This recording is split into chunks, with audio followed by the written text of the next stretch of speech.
Olá, meu nome é Felipe, eu sou estudante de Engenharia da Computação na UFBA e hoje eu vou apresentar nosso trabalho, protótipo de modelo de predição de acidentes em canteiro de obras utilizando inteligência artificial. Eu participo do programa PIBIC de iniciação científica e o trabalho é orientado pela professora Dayana Bastos Costa, além de ser tutorada por Miriam Caroline F. Santos e Rosinéia Rodrigues César de Mello, do Grupo de Pesquisa, Extensão em Gestão e Tecnologia das Construções UFBA. Bom, uma das principais motivações para esse estudo é o fato de que a indústria da construção é uma das mais perigosas em diversos países. Embora haja uma necessidade urgente de implementar intervenções para poder mitigar esses riscos, ainda não tem um consenso sobre a melhor abordagem a ser adotada, nem sobre quais indicadores devem ser utilizados. Embora ainda haja pesquisas em andamento que empregam técnicas de aprendizado de máquina para esse propósito, ainda tem uma lacuna imensa no desenvolvimento de indicadores de segurança eficazes. Machine Learning, como é que a gente aplica isso? A partir da análise de dados passados que a gente obtém e o que causam eles, a gente pode extrair relações entre os dados para tentar obter padrões e fatores de risco. Isso é muito interessante porque torna mais eficaz a antecipação de problemas, além de reduzir o número de acidentes.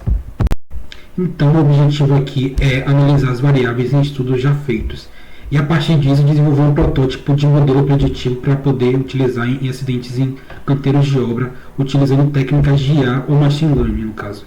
É importante frisar que o nosso enfoque é em dados alfanuméricos e, portanto, o modelo vai receber apenas só esses tipos de dados. A nossa metodologia aqui, a gente primeiro identifica os requisitos que são as variáveis para poder alimentar o modelo, geramos bancos de dados, desenvolvemos algoritmos preditivos e continuamos com os estudos empíricos. O modelo tem como base a ficha CAT, que é utilizada pelo governo brasileiro para poder registrar acidentes de trabalho. Ela é essencial porque o trabalhador acidentado consegue obter seus benefícios previstos pela legislação trabalhista, como o auxílio doença acidentário. Contendo as informações detalhadas sobre o acidente, cada campo que está lá na ficha é preenchido e vai ser utilizado como variável para poder alimentar nosso modelo.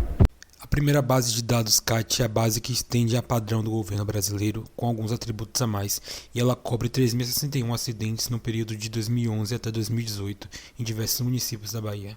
Para poder implementar o protótipo, temos que passar pelas etapas já comuns de desenvolvimento de um modelo de aprendizado de máquina.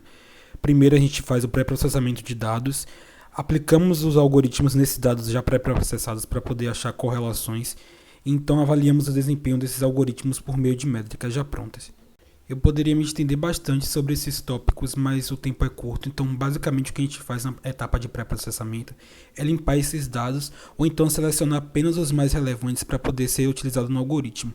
Por exemplo, a maioria dos algoritmos lida com números, então se a gente obter uma variável do tipo textual no meio deles, a gente tem que fazer alguma coisa para poder transformar e o algoritmo reconhecer de maneira numérica. Daí a gente passa para a aplicação dos algoritmos de fato, utilizando os algoritmos já presentes na biblioteca Scikit-Learn, é só implementar. Esses algoritmos vão entender como é que esses dados se comportam, criar relações entre eles e a partir daí ter insights para poder fazer predições. Ou seja, por exemplo, se eu receber um novo acidente e quiser saber apenas pelas características dele se há chance de ocorrer óbito ou não, eu consigo desenvolvendo um algoritmo já pronto. Nós temos diversos tipos de algoritmos presentes na biblioteca, poderíamos escolher vários, mas para o estudo final a gente escolheu 3 algoritmos mais simples e 2 ensembles, que são algoritmos agrupados por método de votação. A razão disso é que a gente procura uma maior variedade, por consequência a gente reduz o risco de viés associado a métodos muito similares. Passamos então para avaliar o desempenho desses algoritmos, quão bem que eles conseguem prever dados de fora a partir dos que foram utilizados para poder ser treinados. Aqui mais uma vez a gente utiliza métricas mais comuns, as que são mais utilizadas como precisão, recall, acurácia e F1 score. Elas funcionam através do cálculo da taxa de acertos e previsões falsas ou erradas que o algoritmo consegue fazer. Aqui é uma esquematização do framework utilizado. É bom frisar que o modelo foi feito na linguagem de programação Python, com as bibliotecas Pandas, NumPy, Scikit-Learn e GeoPy. Os ambientes Jupyter Notebook e Anaconda Cloud foram utilizados para poder desenvolver e compartilhar versões do código. Como resultados, podemos obter 6 categorias principais dos atributos encontrados em artigos e estudos: trabalhador, organização, tarefa, ambiente de trabalho, gestão de segurança e condições climáticas, sendo os 2 primeiros mais utilizados. Além disso, fomos capazes de desenvolver um modelo Porém, o que impediu o deploy de fato foi que não foi possível processar a enorme quantidade de variáveis categóricas de maneira simples.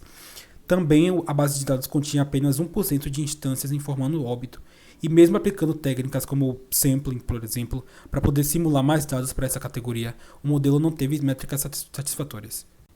Concluindo a apresentação, passamos então para a categorização e agrupamento de atributos, em que nós buscamos em outros artigos mais variáveis para poder se encaixar nas categorias que falamos anteriormente, ou abrir espaço para poder criar novas categorias e novas análises. Além disso, dedicamos algum tempo para poder agrupar as variáveis categóricas, já que tem muita quantidade delas. Sobre o modelo, ainda é necessário utilizar outras bases de dados, ainda referentes a CAT, para poder suprir essa lacuna de dados que indicam óbito, e também criar variáveis referentes a dados temporais, já que acreditamos que seja uma coisa interessante de poder implementar no modelo. Essas são as referências que utilizamos no nosso trabalho e agradeço pela atenção. Muito obrigado.